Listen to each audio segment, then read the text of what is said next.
Hello everybody and welcome back to the channel here on Port Royal Pop and another edition of Screen Time on Pop. This is our movie discussion show where we just take a bunch of headlines that's making the rounds in the world of movie news and just giving you our thoughts and discussions about it.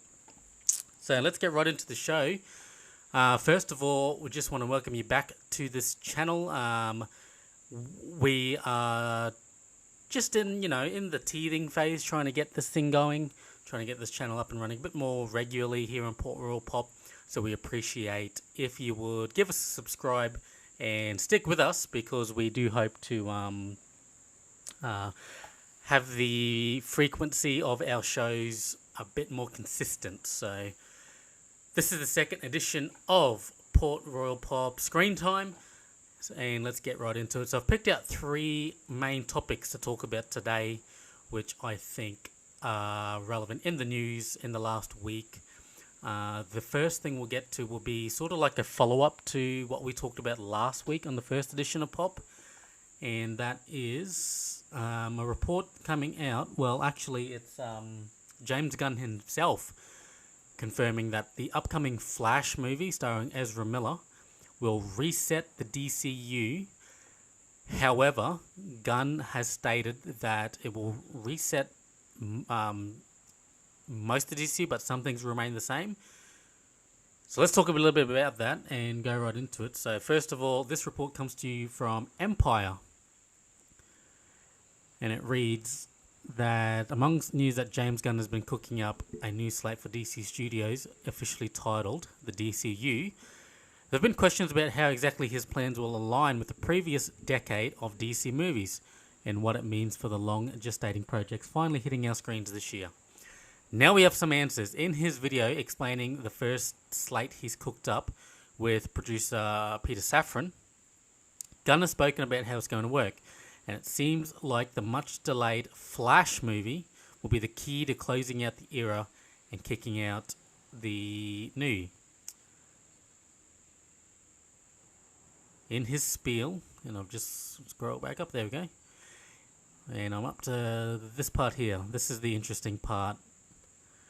In his spiel, Gunn says that The Flash, directed by Andy Muschietti, and due for the release this June, after plenty of setbacks, resets the entire DC universe. That's not a total shock given the reality-bending Flashpoint storyline. It's expected to be a major part of the movie. But it's interesting to hear that there will at least be some narrative thread that connects the previous Snyderverse era of DC movies, as well as the upcoming God and Monsters plan. So that's what James Gunn has said. So actually his actual quote was that the Flash movie resets the entire DC universe, but not all things are going to be reset. Some things are going to remain, some things are going to be different. That's not his That's not a direct quote from him. That was just in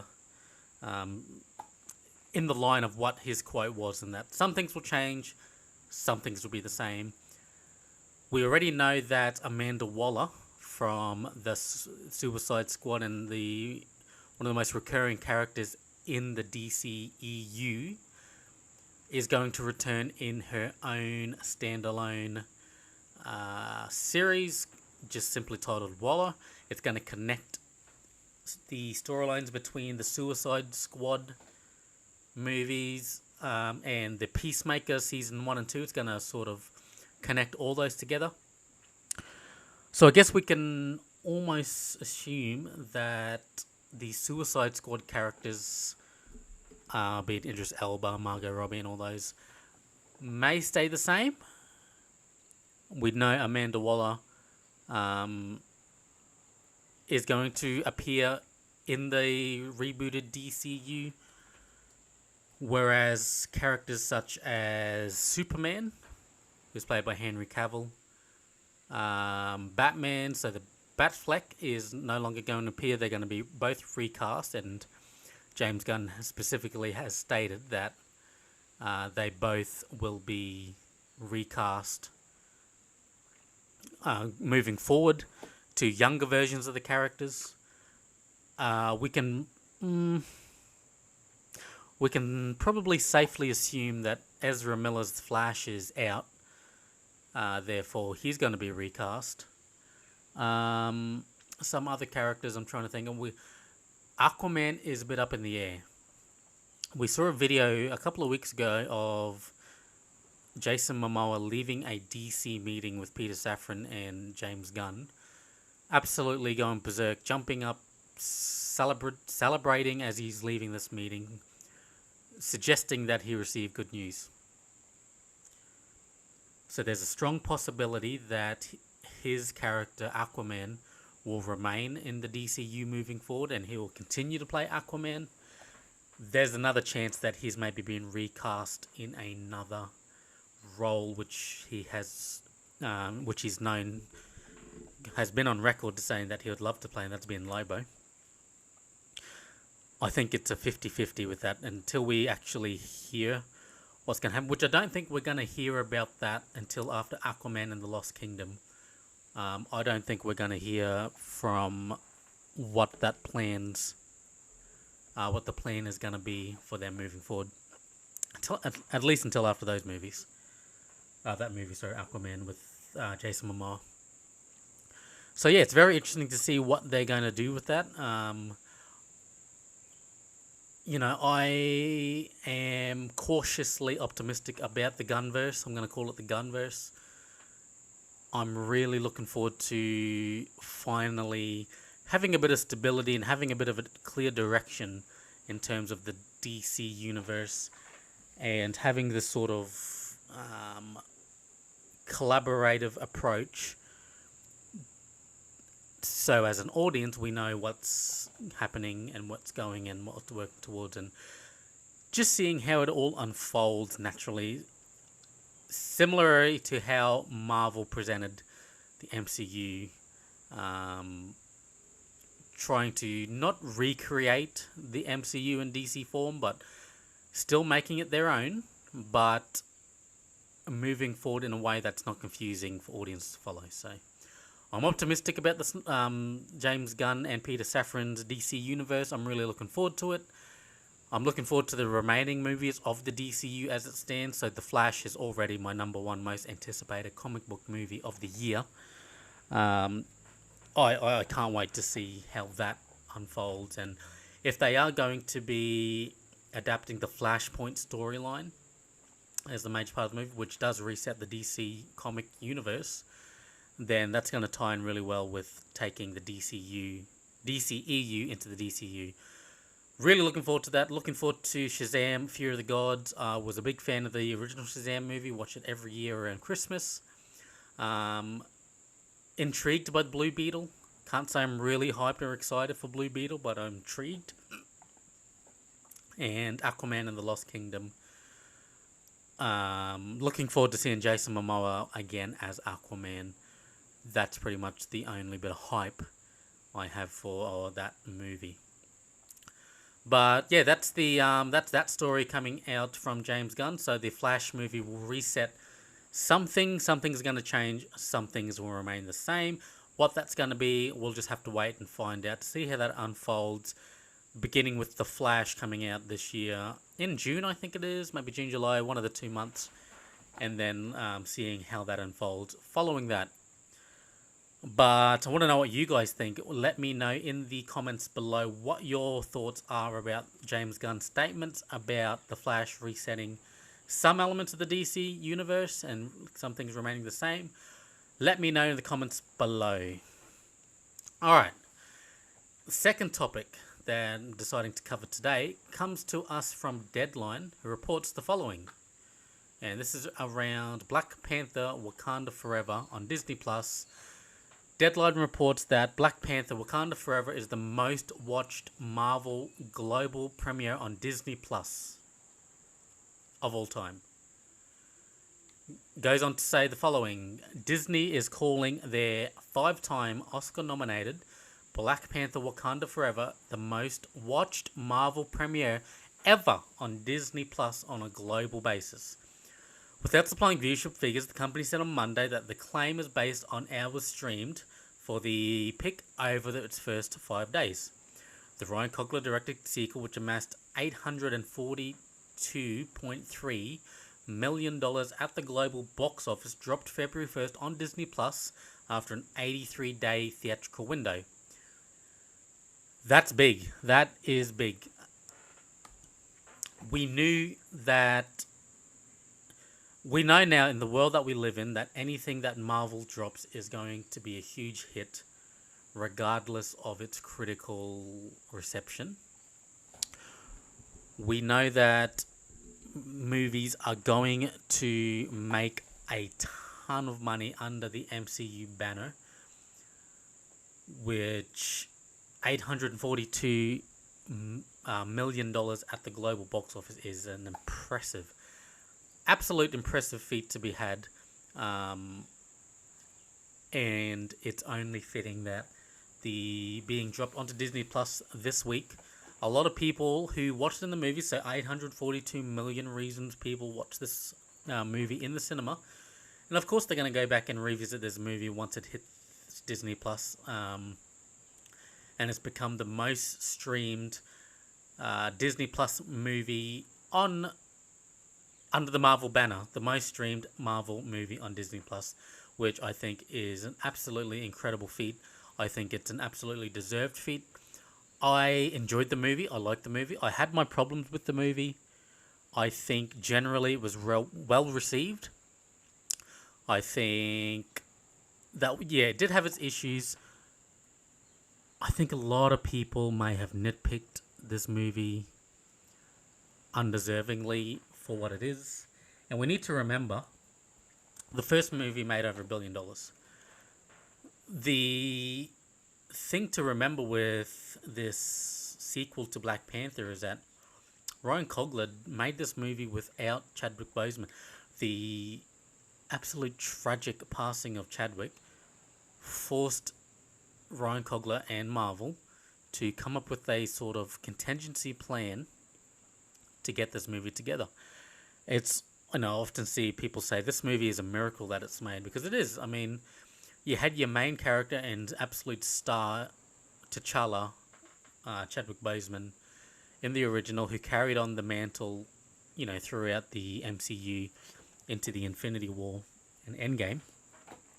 And then the absolute tragic passing of that, which is, still one of the most shocking things that's happened in most recent years. But for them to push forward and come up with a sequel and trying to figure out a way how to do this that both respects Chadwick Boseman, that carries on the legacy of the Black Panther series, and delivers a good movie, that's 3 tick boxes that they had to tick, which I think they did really well, all things considered. And the thing you got to remember, even people say that this movie only made $800 million at the box office compared to over $1 billion. Number one, $842 million is... It's not just $842 million. That's a ton of box office revenue coming in for the movie. It made more money than Thor: Love and Thunder. It didn't make as much money as Doctor Strange in the Multiverse. But still, $842 million. And to put that into perspective, Black Adam, the DC, call it the DCU counterpart, Black Adam made only $400 million. Only not even half of what this Black Panther Wakanda Forever made. So it's really nice to see that this movie, when it dropped on Disney Plus, made, already skyrocketed to the most watched. Because it is, like I said, I enjoyed the movie. I had my problems with it, but overall I enjoyed it. I came out really feeling good that what they did, all things considered, I think it really sat well with me. And the problems I had with the movie, I had more things that I liked the movie than I had with problems. Like, I came out, I really enjoyed this movie. I'm definitely going to see it again on Disney Plus. I've got to just find the time to do it. And I'll probably even see it again and again. And a lot of people are seeing this. I don't know what the last most streamed Marvel movie on Disney Plus was, but I do know that the most streamed of 2022 was The Eternals. And just a side note, I think it's absolutely wonderful that The Eternals got this sort of second life on Disney Plus. when I first watched the movie, I came out not liking the film. I I thought, yeah, I didn't like the movie when it came out, when I watched it in the cinema. I watched it twice in the cinema, and I still didn't like it. And the thing for me is, I it's the follow up watches that I did on Disney Plus when it did release. I watched it many times on Disney Plus, and the more I watched it, the more I began to appreciate what they were doing with it. The more I began to appreciate the movie overall. Already, I think it has the best score of a Marvel movie behind an Avengers movie. I think of the standalone franchises, I think it has the best original score. And I really appreciate the characters. Like, I've grown to like them in the times every time I revisit them. Because, like I said, coming out from the movies, watching Eternal, didn't like it. I actually thought, oh, this is going to be a bit of a chore to revisit it on Disney Plus, which it was the first, maybe second time, and then I've actually watched it quite a number of times, again and again. And every time I watch Eternals, I always appreciate it more and come to like the characters a lot more and wanting to revisit the characters again in an Eternals 2 or wherever they may show up. That's a bit of a side point, but just to recap the story, Black Panther Wakanda Forever dropped on Disney Plus on February 1st and has already skyrocketed to become the most watched Marvel movie on Disney Plus, which I think is a definite well-deserved feat to accomplish for the movie. So, question for you guys, what do you think of this? Do you check out Black Panther Wakanda Forever when it dropped on Disney Plus? Are you going to check it out? Maybe it's something that you don't want to revisit again. Maybe it's something you're just happy to have seen in the cinema and not really bothered on watching a second time around. Whatever your thoughts, let me know in the comments below. Moving on to the third and final main topic that I've picked out today. And just a disclosure, this story comes a bit more relevant for viewers over in the United States. Not so much relevant for us here in Australia. But with that said, there may be there may be a bit of a impact it has across the sea. And that is, this story comes to us from Variety. AMC Theatres to change movie ticket prices based on your seat location. So, it goes on to say that at your next visit to AMC Theatres, getting a prime seat may cost you a little extra. The country's largest exhibition chain is rolling out Sightline at AMC, a ticket pricing initiative based on seat location within the auditorium. Similar to music, concerts, sporting events, Broadway, moviegoers will have the option to pay more or less for admission depending on where they choose to sit in the venue. In effect, front row seats will become available at a lower price, seats in the middle will be available at a higher price. The initiative kicks off Friday at select AMC Theatres in New York, Chicago and Kansas City. Will expand to all domestic AMC locations by the end of the year. There's been a lot of backlash to the story circling, well, not story, this confirmed story that's now going to become a reality. As a matter of fact, it may already be a reality. The story, become a reality at the end of this week. Reading that, as a movie-going fan, I'm not a fan. And full disclosure, let's just break it down.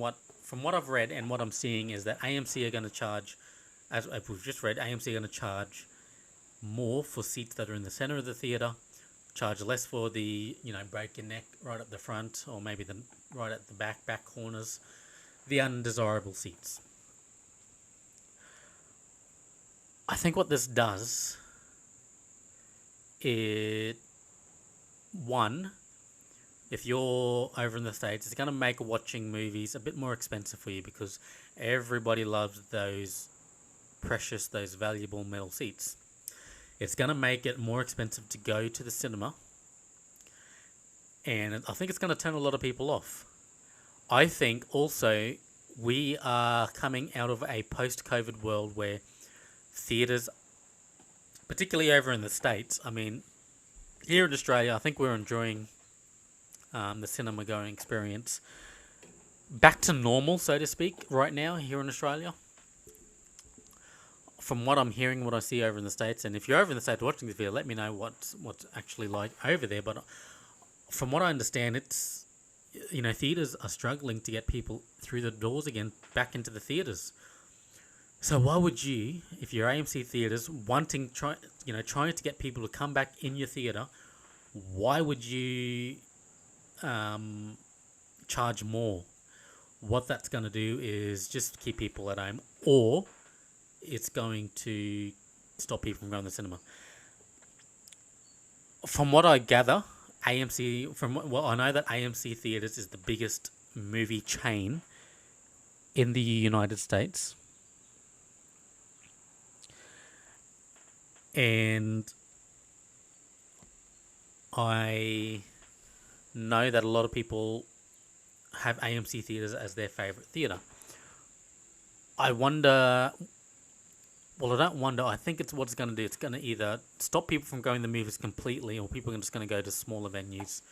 Then they run that risk that, it's a smaller venue, it's not as premium as an AMC theatre, I'm just not going to go to the movie at all. I think that's the risk that this new business model is proposing. Alright, let's have a look at what I'm going to do is give people a bit of an insight as to what happens here in Australia. So if we just go over to this screen, I've got on the screen Event Cinemas. I would go ahead and say that Event Cinemas is our AMC Theatres. This is our equivalent to AMC. It's the biggest cinema chain in Australia. It has market share for a high percentage of cinemas here in the country. It is the only cinema that I have access to, and that's the other thing, it's the only major cinema that I have access to attend Event Cinemas here where I live. I live about an hour and a half away from my nearest screen. I have to travel an hour and a half to watch a movie in the cinemas, and it's only at an Event Cinema. The nearest one to that is if I travel 3 hours south of where I live, again, to watch an Event Cinema. There are smaller, locally owned cinemas around the area, smaller theatres. I've got one maybe 40-50 minutes away north. It's a small theatre that only plays one movie for a weekend, so every Friday, Saturday, Sunday at 6:30 p.m. they'll play one movie for the weekend.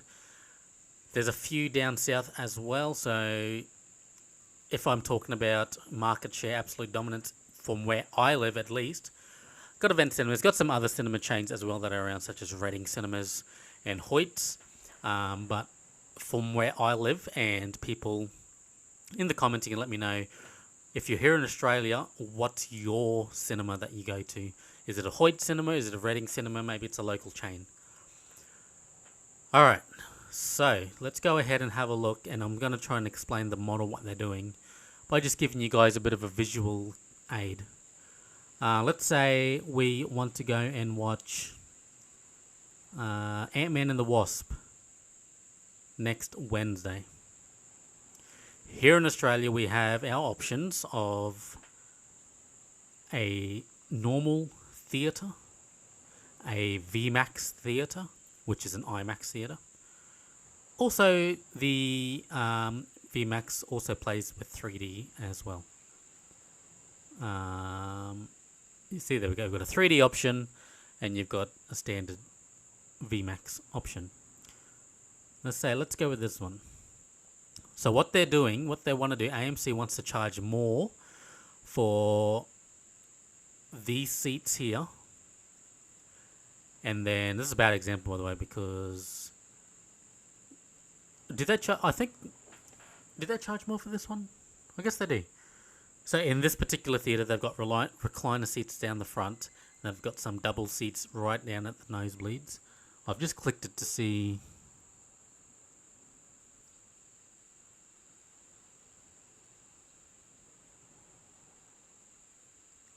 Yeah, they do. Alright. People in the States, you're probably looking at this and thinking, oh my goodness. So here are some standard prices that you get at event cinemas. One price, if you're a Cinebuzz member, it's going to cost you $26.50. If you're an adult, almost $30, right down to about $26 standard. If you want to sit in a recliner down the front, it's about $33. If you're a member, $30. If you want to book out one of the day beds at the front and you get a popcorn included, that'll come to you for $60 or $52 if you're a member. That's a day bed for two, so just split the price with whoever you watch the movie with. If we go to, that's a VMAX theatre. So let's just go to a standard cinema. And what AMC are wanting to do is charge more for these ones, less for these ones, which is probably going to be there, maybe they're at the back row, who knows. They're going to charge more. Here in Australia, if this is a standard cinema, so you can see a little bit cheaper for $20, almost $21. Well, it is $21. You can go watch a movie for about $19.50 if you're a member. So what AMC are proposing and what they are initiating is that you pay more, and hey, it may only be a couple of dollars. It may be like a couple of dollars less, a couple of dollars more for where you're sitting, but still, the principle is it's going to also expose social economic statuses, I think. And this is getting very deep. This is going maybe unnecessarily, but hear me out. It's going to say you can't afford to sit here, so you have to sit here. Or you can afford to sit here. Other people who can't afford to sit here, you're going to get the bad seats. You're going to get the seats where you're going to be having a stiff neck by the end of the night. I think it's wrong. I think it's just poor strategy to try and get you want people to try and come back to the cinemas. This is going to deter people away. And the comparison that they've made to sports, to stage theatre, to concerts is totally ridiculous because, one, you're going to a theatre to watch a movie on a screen. If you pay extra dollars to go and watch a Rihanna concert, you pay extra dollars to sit at the front or to get good seats. You are getting good seats to actually see Rihanna in concert. If you're going down to the state of origin, you pay good seats to sit right on the sideline. You're sitting right close to the action. You're seeing all the football played out right there, close in front of you.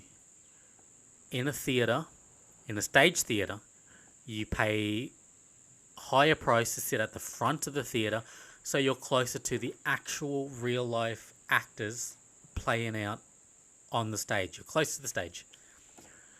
If you pay extra money to sit in the middle of a cinema, you are probably getting the same experience than somebody sitting at the front. I think it's unjustified. I think it's unnecessary. It's going to turn a lot of people off from going to an AMC theatre. And it's already getting a lot of traction, so in terms of criticism. So Frodo himself, Elijah Wood, has come out and said that they shouldn't be doing this. It's gonna expose the gap between who can afford to sit here, who can afford to sit there. It's not a good business model to go with. That's coming from Elijah Wood. So already AMC Theatres are copying a bit of backlash for it. They're only rolling it out in those three cities, so New York, Kansas City, and somewhere else. Can't remember where it was. And then rolling out across the country. So they've got a bit of time to put the brakes on it to say, we're going to thing it. But at the end of the day, I don't think they're going to do it. I think they're going to proceed. And I think that while, yes, we're going to, people are going to have an uproar about it, it may fall on deaf ears, given that the leadership they've got at the moment. So, just to recap, AMC Theatres are looking at charging more or less, depending on where you sit inside the theatre, to watch a movie. What are your thoughts around this? If you're over in the United States and you attend an AMC theatre, what are your thoughts? Is this going to encourage you to try and book tickets to sit in the middle? Is it going to deter you from paying that extra bit of money to go to the cinema in general? I want to know what you think. Let me know in the comments below. And with that all out of the way, that is going to do it for today's Screen Time on Pop episode. Thanks for tuning in. And if you like this video, please consider leaving a thumbs up. And please subscribe to our channel. We're really going to appreciate the support moving forward as we get this channel up and going and get these shows a bit more on the regular. And we want to get more involvement just talking about movies, because this is what we talk about. We're not a review company. We're not giving you, our critic reviews, paid reviews or anything like that. We're just people who love to talk about movies, and we want to talk movies with you guys. So thanks for watching today's video, and I'll see you back here next time on Port Royal Pop. It is goodbye for now.